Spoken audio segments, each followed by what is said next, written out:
എന്താ അമ്മേ? മോളൊന്ന് എൻ്റെ കൂടെ വന്നേ.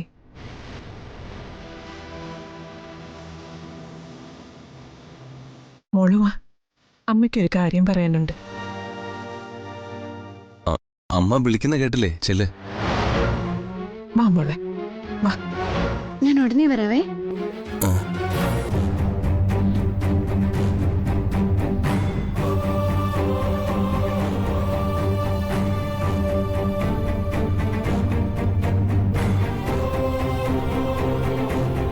അവൾക്കൊന്നും ഓർമ്മയില്ല.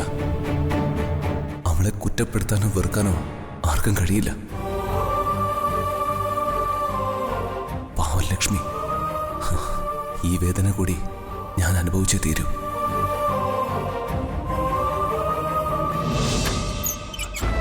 വാ മോളെ.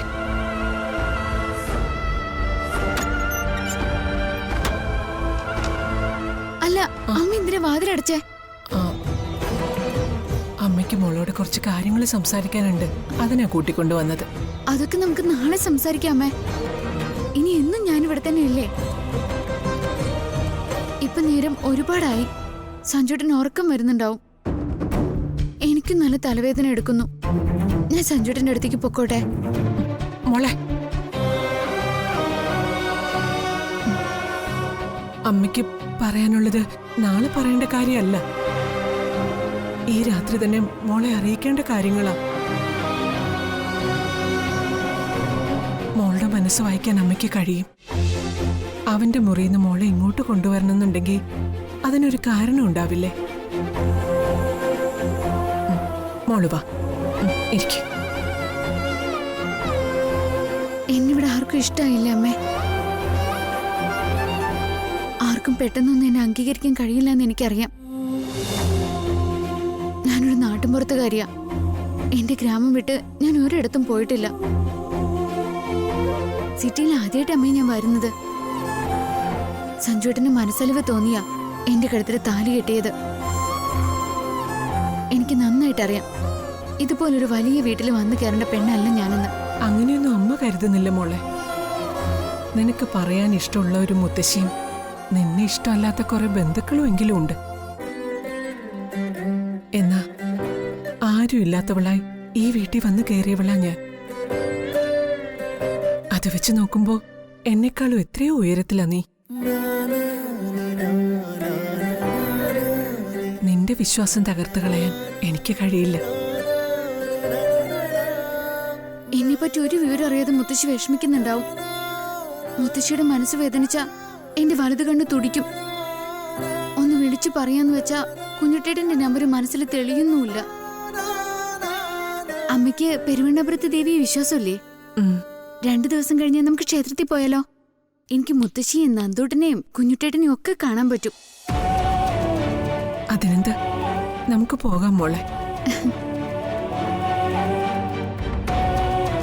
എല്ലാവരും എന്നെ മരുമോളായി സ്വീകരിച്ചു എന്നറിഞ്ഞ മുത്തശ്ശിക്ക് ഒരുപാട് സന്തോഷാവും.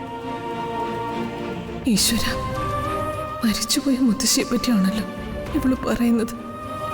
പറയാനുള്ളത് അമ്മ പറഞ്ഞില്ല. അമ്മ പറയുന്നത് മോള് ശ്രദ്ധയോടെ കേൾക്കണം.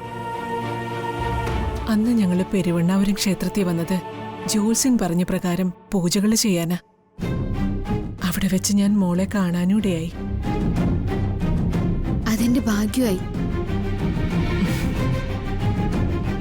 എന്തു പൂജയ്ക്കാ ഞാൻ സഞ്ജുവിനെയും കൊണ്ട് വന്നതെന്ന് മോൾ അറിയണം.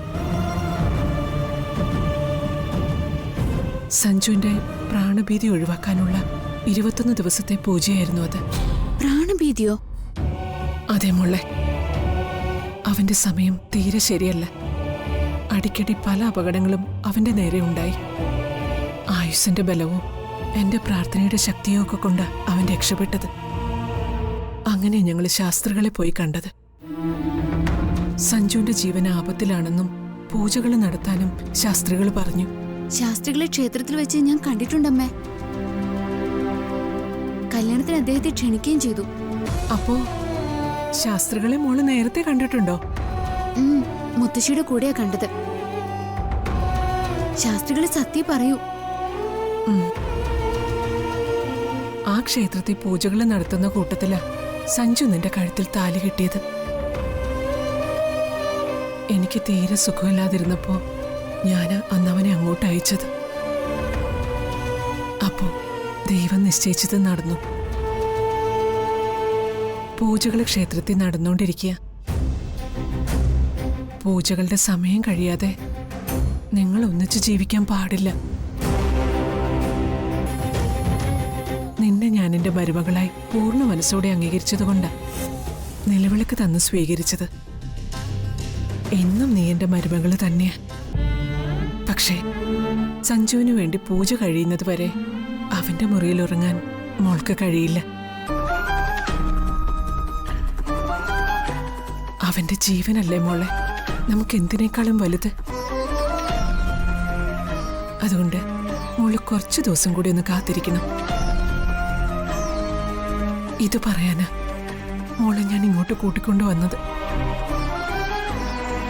അവൻ നിന്നോട് ഇതൊന്നും പറയില്ല. എനിക്ക് മനസ്സിലായമ്മ. സഞ്ജുവേട്ടന് വേണ്ടി ദേവിയോട് ഞാൻ പ്രാർത്ഥിക്കും. എന്റെ പ്രാർത്ഥന പെരുവണ്ണപുരത്തമ്മ കേൾക്കാതിരിക്കില്ല. പെരുവണ്ണപുരത്തമ്മ തന്നെയല്ലേ ആ സമയത്ത് സഞ്ജുവേട്ടൻ എന്റെ മുന്നിൽ കൊണ്ടുവന്നത്.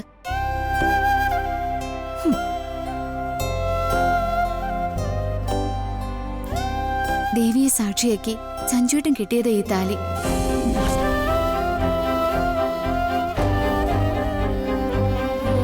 എനിക്ക് ഈ താലി ഒരിക്കലും അടിച്ചു വെക്കേണ്ടി വരില്ല.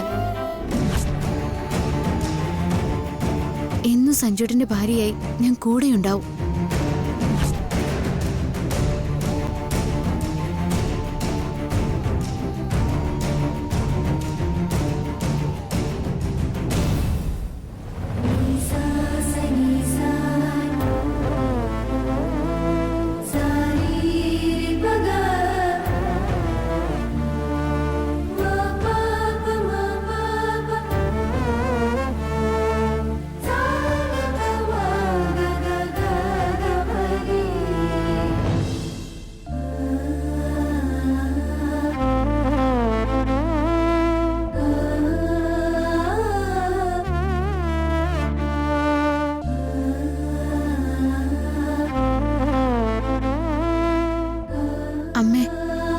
അമ്മയുടെ മോൾക്ക് അമ്മയായി തന്ന ഈ താലി എന്ന് എന്റെ കഴുത്തിലുണ്ടാവണേ.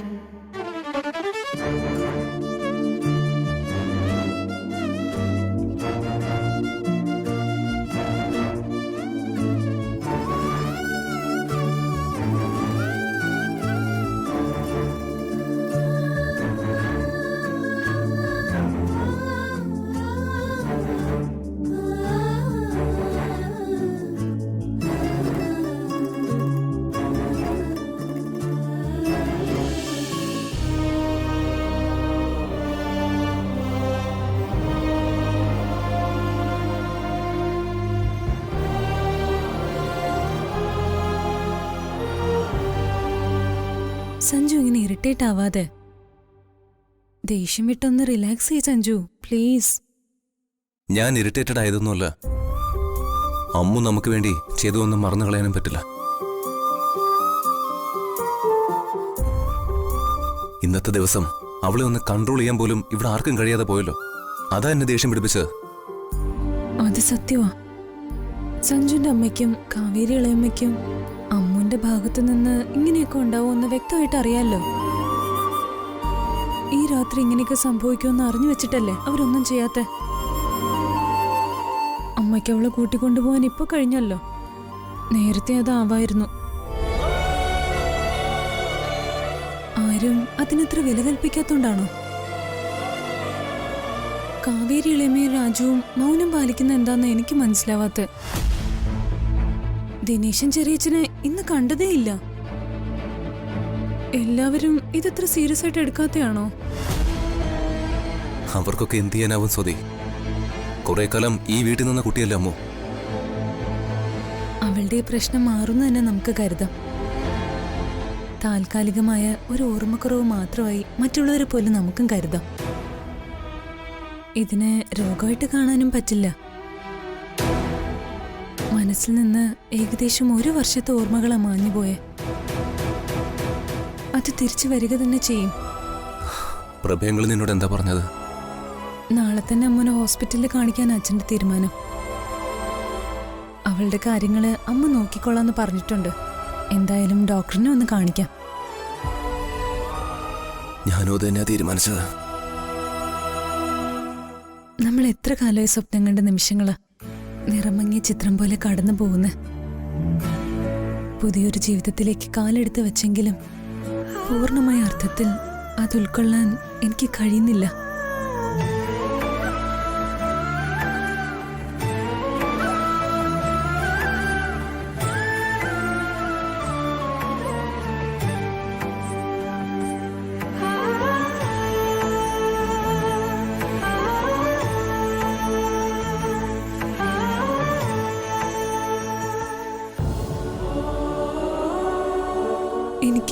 എനിക്കിന്നൊന്നിനും കഴിയാത്ത മാനസികാവസ്ഥയില സഞ്ജു.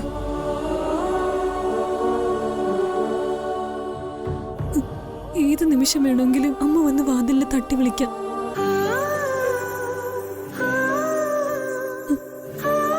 അവളുടെ മനസ്സിൽ ഈ കിടക്കയുടെ ഒരു ഭാഗം അവൾക്ക് അവകാശപ്പെട്ടതാ.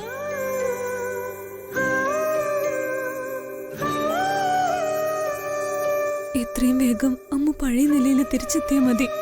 ഡോക്ടർ പറയാൻ പോകുന്നത് അവളുടെ ശരിക്കുള്ള ഭർത്താവിനെ കണ്ടെത്തി കൊണ്ടുവരാനാവും. നമുക്ക് സഞ്ജയനെ എത്രയും വേഗം കണ്ടെത്തണം.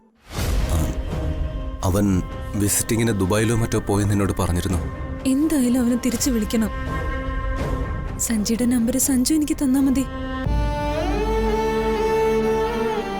സഞ്ജു കിടന്നോളൂ. അതെന്താ നീ കിടക്കുന്നില്ലേ? എനിക്കെങ്ങനെ ഉറങ്ങാനാവും? അമ്മന്റെ കാര്യത്തില് ഒരു തീരുമാനമാവാതെ എന്റെ മനസ്സ് ശാന്തമാവില്ല. സഞ്ജു ഉറങ്ങിക്കോ.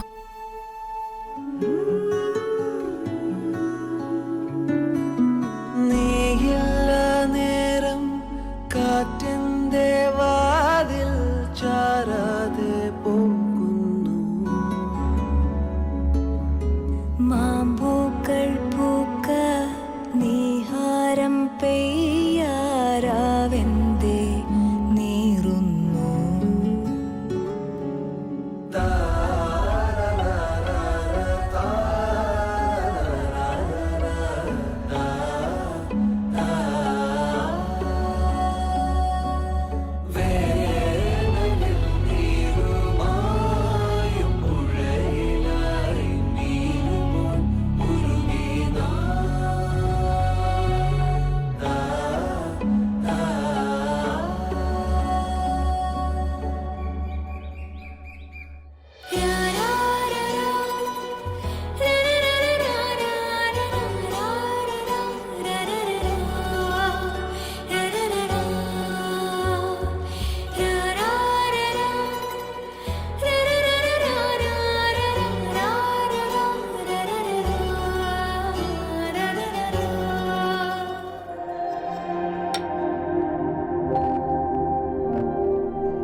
എടി ലച്ചു, ലച്ചു, ലച്ചോ, ലച്ചോ. ഞാനിവിടെ തന്നെ ഉണ്ട്.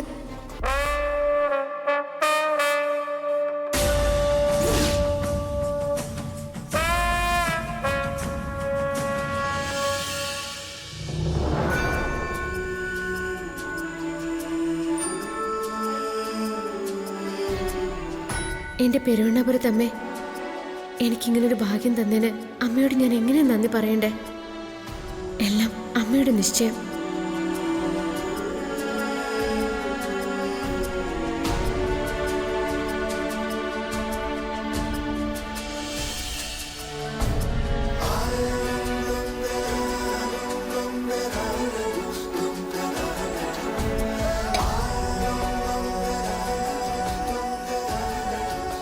ആരും ഉണർന്ന ലക്ഷണമില്ല. ഇവിടെ എല്ലാവരും എഴുന്നേൽക്കുമ്പോൾ 8 മണിയൊക്കെ ആവോ? സഞ്ജുവേട്ടന് എത്ര മണിക്കാ ചായ വേണ്ടതെന്ന് അറിയില്ല.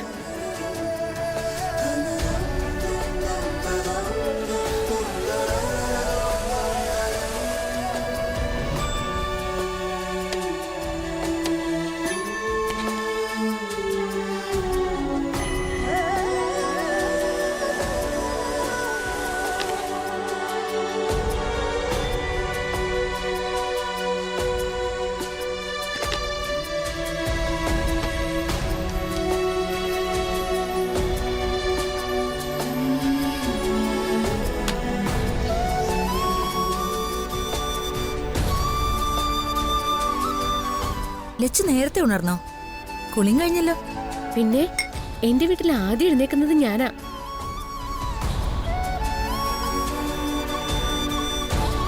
ശ്രീചേടത്തി എഴുന്നേറ്റ് വരുമ്പോ ഞാൻ ഏറെക്കുറെ പണികളൊക്കെ തീർത്തിരിക്കും. പാല് ചായക്കുള്ള പാല് ഫ്രിഡ്ജിൽ ഉണ്ടായിരുന്നല്ലോ. രാജുവേട്ടൻ അതുകൊണ്ട് ഫ്രിഡ്ജിൽ വെച്ചേക്കൂ.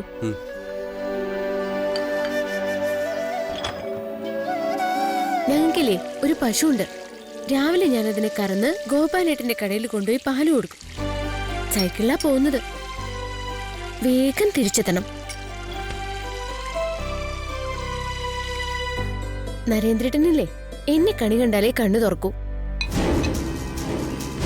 കണി കാണാൻ താമസിച്ചു പോയ പിന്നെ തീർന്നു. പാവമ്മു സഞ്ജു താലികെട്ടി ഇവിടെ കൊണ്ടുവരുമ്പോ പറയേണ്ട കഥകളാ അവളിപ്പോ പറയുന്നത്.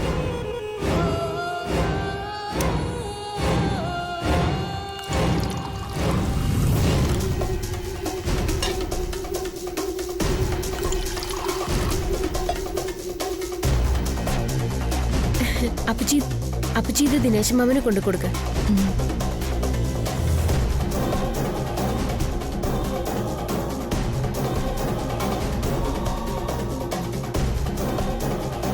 മുത്തശ്ശൻ ഹാളിലുണ്ടല്ലോ ലച്ചു. ആ മുത്തശ്ശന് ഞാൻ കൊടുത്തോളാം.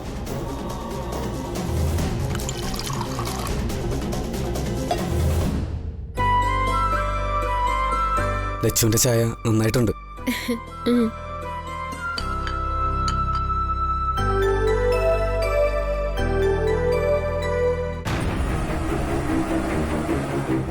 ആ പ്രതീക്ഷയും പോയടാ രാജു. ഉറങ്ങി ഉണർന്ന അവള് പഴയ അമ്മ ആവുമെന്ന് കരുതി. എന്നാലോ അവൾ ഈ വീടിന്റെ മരുമകളായിട്ടാ മാറിയിരിക്കുന്നത്.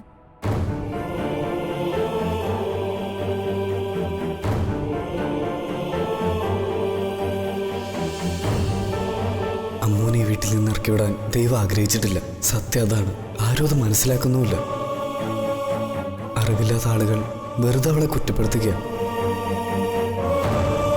മനസ്സുകൊണ്ടെങ്കിലും സഞ്ജുവിന്റെ ഭാര്യ എന്നീ ലോകത്തോട് വിളിച്ചു പറഞ്ഞ് കുറച്ചു കാലമെങ്കിലും അവൾ ജീവിക്കട്ടെ.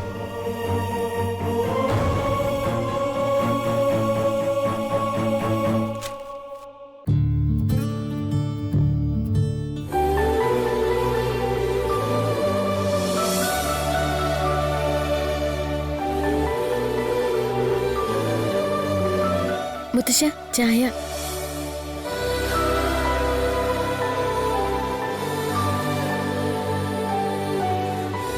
ഏത് കുട്ടി അറിഞ്ഞു വെച്ചാണ് ഇതൊക്കെ ചെയ്യുന്നത്?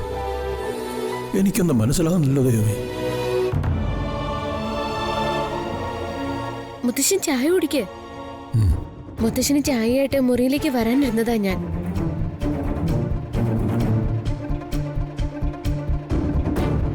മുത്തശ്ശി എവിടെ മുത്തശ്ശ? വസുമതി എഴുന്നേറ്റിട്ടില്ല.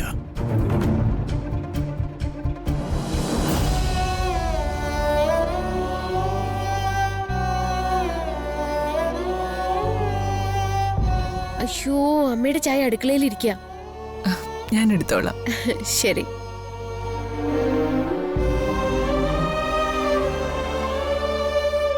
നമ്മൾ എന്ത് ചെയ്യും അച്ഛാ?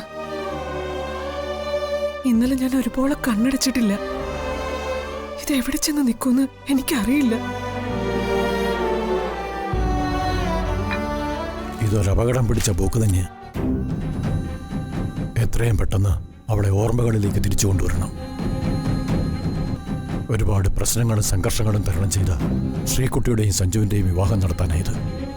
അത് കഴിഞ്ഞ് ആരും പ്രതീക്ഷിക്കാത്ത മറ്റൊരു പരീക്ഷണം. അമ്മുനെ ഞാനൊരു അന്യകുട്ടിയായി കണ്ടിട്ടില്ല. എനിക്കവള് മകളായിരുന്നു. പക്ഷെ ഇതെങ്ങനെ കണ്ടു നിൽക്കുവച്ച? പ്രഭയൊന്ന് വരട്ടെ,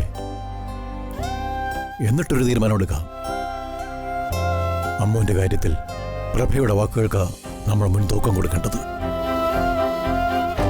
ഏതെങ്കിലും ഹോസ്പിറ്റലിൽ പ്രഭ അവളെ കൊണ്ടുപോകും. പരിഹരിക്കാൻ കഴിയുന്ന പ്രശ്നമേ ഉള്ളൂ. അയ്യോ, അവള് ചായയിട്ട് മുകളിലേക്ക് പോയിരിക്കുന്നത്. എന്റെ ഈശ്വര, സഞ്ജുവിന് ചായ കൊടുക്കാൻ അവള് പോയിരിക്കുന്നത്. അയ്യോ, അവന്റെ റൂമിൽ ശ്രീകുട്ടിയുണ്ട്. എന്ത് ചെയ്യും? അവളുടെ വാതിലിൽ തട്ടുതൻപ്. വേഗം ചെല്ലേ.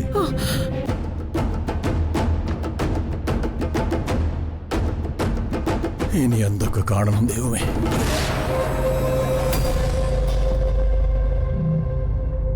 സഞ്ജുവേട്ടാ, സഞ്ജുവേട്ടാ, സഞ്ജുവേട്ടൻ ഒന്ന് വാതില് തുറന്നേ.